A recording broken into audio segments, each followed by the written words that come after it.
জেলা প্রশাসকের কার্যালয়। জেলা প্রশাসকের কার্যালয় ডিসি অফিসে আপনারা যারা নিয়োগ পরীক্ষায় অংশগ্রহণ করবেন তাদের জন্য আজকের এই ভিডিওতে থাকছে নিয়োগ পরীক্ষার সাজেশন, প্রশ্ন প্যাটার্ন, বিগত সালের প্রশ্ন নিয়ে বিস্তারিত আলোচনা। আশা করি ভিডিওটি প্রথম থেকে শেষ অবধি দেখার চেষ্টা করবেন আর চ্যানেলটি অবশ্যই এখনই সাবস্ক্রাইব করে রাখবেন। তার আগে একটি কথা বলে রাখি, স্বল্প সময়ে ভালো প্রস্তুতি চাইলে ডিসি অফিস জব রিভিউ এই বইটি পিডিএফ আমাদের কাছ থেকে সংগ্রহ করে নিতে পারেন। পিডিএফ মূল্য মাত্র 40 টাকা। যারা নিতেছেন তারা স্ক্রিনশট দিয়ে এই নাম্বারে এটা পাঠিয়ে দেন, তাদের পিডিএফটি পাঠিয়ে দেওয়া হবে। যারা নিতেছেন তারা হোয়াটসঅ্যাপের মাধ্যমে একটু যোগাযোগ করেন। আমরা প্রথমে আলোচনা করব বিগত সালের প্রশ্ন, এরপরে আলোচনা করব কোন কোন টপিকস পড়লে আপনি 100% প্রশ্ন কমন পাবেন। তো প্রথমে আলোচনা করি আপনাদের বিগত সালের একটি প্রশ্ন নিয়ে। সময় দেওয়া হয় 60 মিনিট, 70 মার্কের পরীক্ষা থাকে। বাংলায় যে টপিকসগুলো থেকে পরীক্ষায় প্রশ্ন এসেছিল, সন্ধি বিচ্ছেদ করুন। স্বল্প, সুযোগ, অল্প, স্বল্প, দিগন্ত, দিক প্লাস অন্ত, দিগন্ত, সোম, সঞ্চয়, সোম প্লাস ছয়, সঞ্চয়, আশীর্বাদ, আশি প্লাস বাদ, আশীর্বাদ, শুভেচ্ছা, শুভ প্লাস ইচ্ছা, শুভেচ্ছা, অর্থ সহ বাক্য রচনা করুন। গড্ডলিকা প্রবাহ, অর্থাৎ বাগদারা থেকে প্রশ্ন এসেছে। গড্ডলিকা প্রবাহ, অন্ধ অনুকরণ, নয় ছয়, অপচয়, ঘুরে বালে, আশায় নৈরাশ্য, টইটম্বর, ভরপুর, লেফাফ, দুরস্ত, পরিপাটি। এক কথায় প্রকাশ করুন। একই সময়ে, যুগপুত্র, যার উপমা নেই, অনুপম, জয়ের জন্য উৎসব, জয়ন্তী, দমন করা যায় না যা, অদম্য, ইতিহাস বিষয়ে অভিজ্ঞ যিনি, ইতিহাস বেত্তা, স্মার্ট বাংলাদেশ বিষয়ে একটি অনুচ্ছেদ লিখুন। শূন্যস্থান পূরণ করুন। Noun form of the word simple, সিম্পলের নাউন ফর্ম কোনটি? Simplification. He is a, he is dash, F R C S, এখানে আর্টিকেল বসাইতে হবে। আর্টিকেল অবশ্যই এফ এর উচ্চারণ প্রথমে ভাওয়ালের মতন আসে, এফ বানানটা এরকম, এ এফ বা এরকম আসে, এই জন্য এখানে কি বসবে? অ্যান বসবে।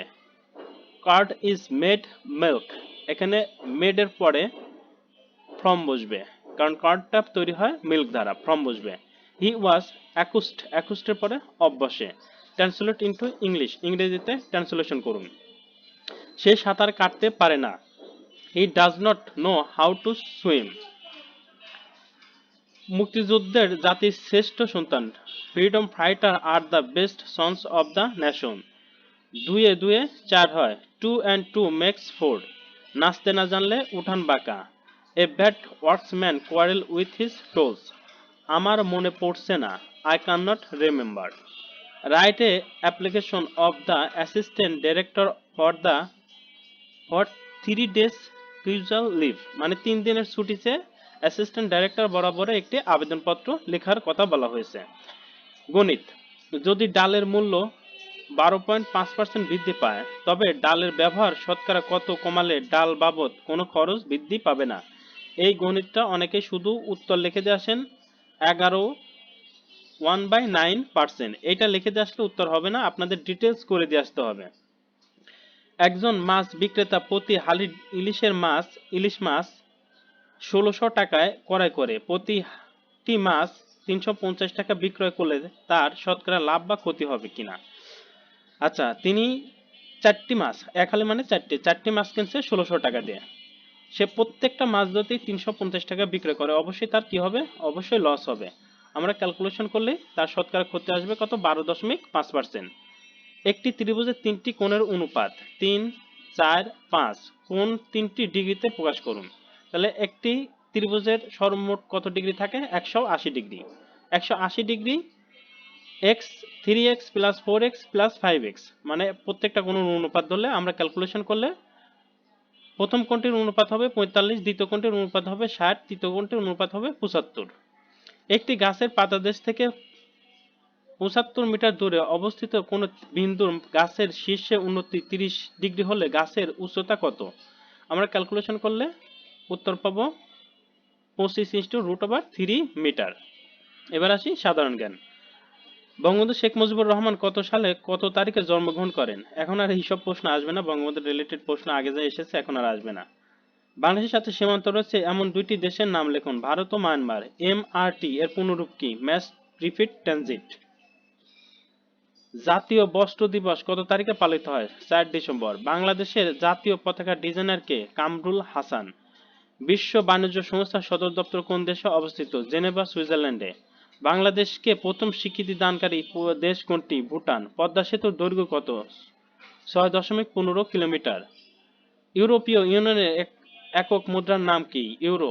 বীরশ্রেষ্ঠ নূর মোহাম্মদ কোন সেক্টরে যুদ্ধ করেছিলেন? 8 নং সেক্টরে যুদ্ধ করেছিলেন। এবার আসি কোন কোন টপিকস পড়লে 100% প্রশ্ন কমন পাবো। বাংলার জন্য সন্ধি, সমাস, বিপরীত শব্দ, এক কথা প্রকাশ, বানান, বাগধারা, সমার্থক শব্দ, কারক, সাহিত্য, অনুচ্ছেদ, আবেদনপত্র, এই টপিকসগুলো পড়লে 100% বাংলা থেকে প্রশ্ন কমন পাবে। ইংরেজির জন্য item, phrase, voice, gender, number, narration, changing sentence, translation, preposition, article, right form of verb, paragraph, application, এই টপিকসগুলো পড়লে ইংরেজিতে 100% প্রশ্ন কমন পাবো। গণিতের জন্য নবম শ্রেণী গণিত এবং অষ্টম শ্রেণীর গণিত যদি পারেন A to Z পড়ে শেষ করবেন। এক্ষেত্রে পাটিগণিত এবং বীজগণিত একটু গুরুত্ব দিয়ে দেখবেন। আর সাধারণ জ্ঞানের ক্ষেত্রে ডিসি অফিস, জব রিভিউ, সাধারণ জ্ঞানের যে প্রশ্নগুলো আছে এগুলো পড়লেই এনাফ। আর আপনারা যদি 100% প্রশ্ন কমন পেতে চান তাহলে এই সবগুলো বই যে কোনো লাইব্রেরি থেকে সংগ্রহ করে নিতে পারেন। সেক্ষেত্রে হয়তো বা 3 থেকে 4 হাজার টাকা খরচ পড়তে পারে। তবে সবগুলো বইয়ের PDF যদি আমাদের কাছ থেকে নেন, দাম রাখবো 100 টাকা। যারা নিতে চান এটা স্ক্রিনশট দিয়ে এই নাম্বারে হোয়াটসঅ্যাপে যোগাযোগ করেন। আর সবগুলো বই পড়লে আপনি এতটুকু নিশ্চয়তা দিতে পারি 100% প্রশ্ন আপনি পরীক্ষার হলে কমন পাবেন। তো যদি ভিডিওটা ভালো লেগে থাকে অবশ্যই চ্যানেলটি সাবস্ক্রাইব করে রাখবেন আর আমাদের পাশে থাকবেন। আজকের ভিডিও এখানেই শেষ করছি। সবার জন্য শুভকামনা রইল। আল্লাহ হাফেজ।